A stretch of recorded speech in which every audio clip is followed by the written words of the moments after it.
supposing that I say to you, each one of you is really the great self, the Brahman. And you say, well, all you've said up till now makes me fairly sympathetic to this intellectually, but I don't really feel it. What must I do to feel it really? My answer to you is this. You ask me that question because you don't want to feel it really. You're frightened of it.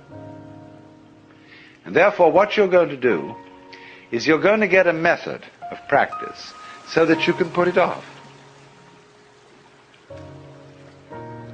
So that I can say, well, I can be a long time on the way getting this thing. And then maybe I'll be worthy of it after I have suffered enough. See, because we are brought up in a social scheme whereby we have to deserve what we get. And the price that one pays for all good things is suffering. But all of that is precisely postponement, because one is afraid here and now to see it.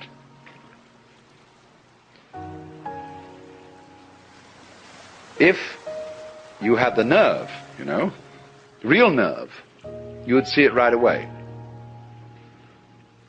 Only that would be, when one feels you shouldn't have nerve like that. Why, that would be awful. That would be, that wouldn't do at all. Because after all, I'm supposed to be poor little me. And I'm not really much of a muchness. And I'm playing the role of being poor little me. And therefore, in order to be something great, like a Buddha or a Jivan Mukta, one liberated in this life, I ought to suffer for it. So you can suffer for it. There are all kinds of ways invented for you to do this. And you can discipline yourself, and you can gain control of your mind, and you can do all sorts of extraordinary things. I mean, you can drink water in through your rectum and do the most fantastic things. But that's just like being able to run the 100 yards in 9 seconds, or push a peanut up Mount Tamalpais with your nose, or any other kind of accomplishment you want to engage in. There's absolutely nothing to do with the realization of the self. The realization of the self fundamentally depends on coming off it. The sort of, when we say to people who put on some kind of an act and say, oh, come off it. And some people can come off it. They laugh and say they suddenly realize, they were making fools of themselves, and they laugh at themselves and they come off it. So in exactly the same way, the guru, the teacher, is trying to make you come off it. Now, if he finds he can't make you come off it, he's going to put you through all these exercises, so that you, at the last time, when you've got enough discipline, and enough suffering, and enough frustration, you'll give it all up and realize you were there for the beginning and there was nothing to realize. But the guru is very clever. He says, all right, if this is the way you have to go, this is the way you have to go. You asked for it.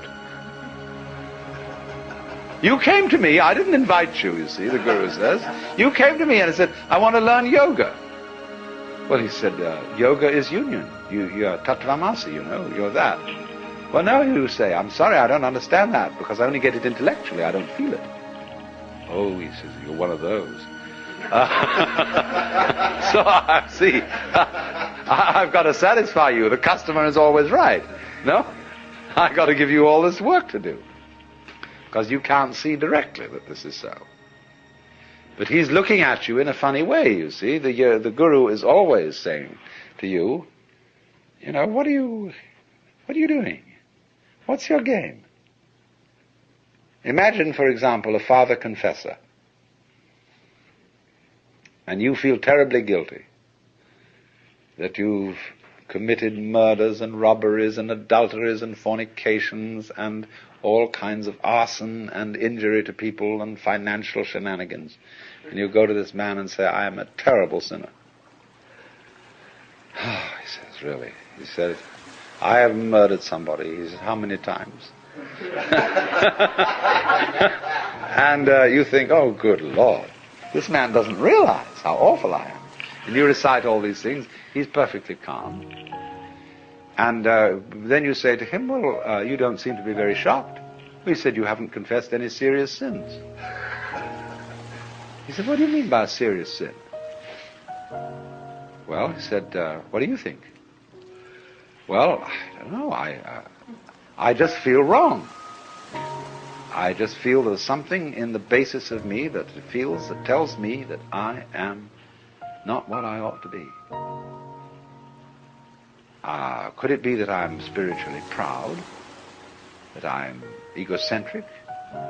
He says, no, this is not. It's very usual. This is quite ordinary sin. But he says, you are guilty of something really terrible. And what could that be? Well, I have no idea. Now he says, come on. Go deeper. What is the real sin you've committed? And you think, what, me? I, little me, could do something worse than murder, worse than spiritual pride? Just little me? I mean, I'm a reasonably well-intentioned person. What could that be? And he looks at you in a funny way. He says, you know. You know, it's a kind of a Kafkaesque situation where you're accused of a crime that's not specified, and yet the accuser says, you jolly well know what you've done. Of course, we can't mention it. Because, it's like those laws that are on the books in the state of California and several other states where people are accused of the abominable crime against nature.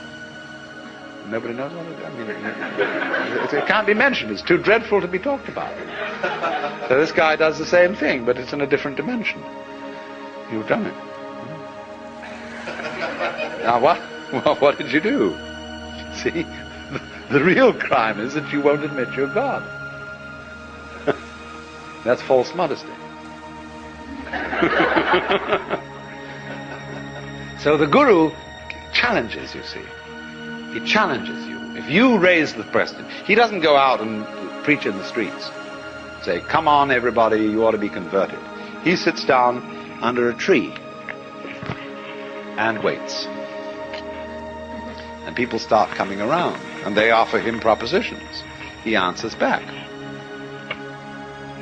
And he challenges you in any way that he thinks is appropriate to your situation.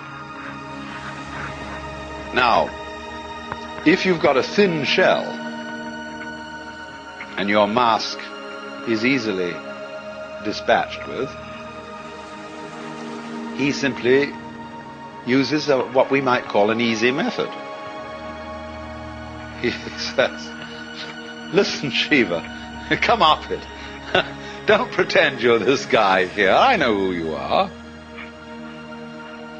And the guy sort of twinkles a bit and says, well, I guess you're right. But the people aren't like that. They have very thick shells. And so he has to invent ways of cracking them. So here is how it goes.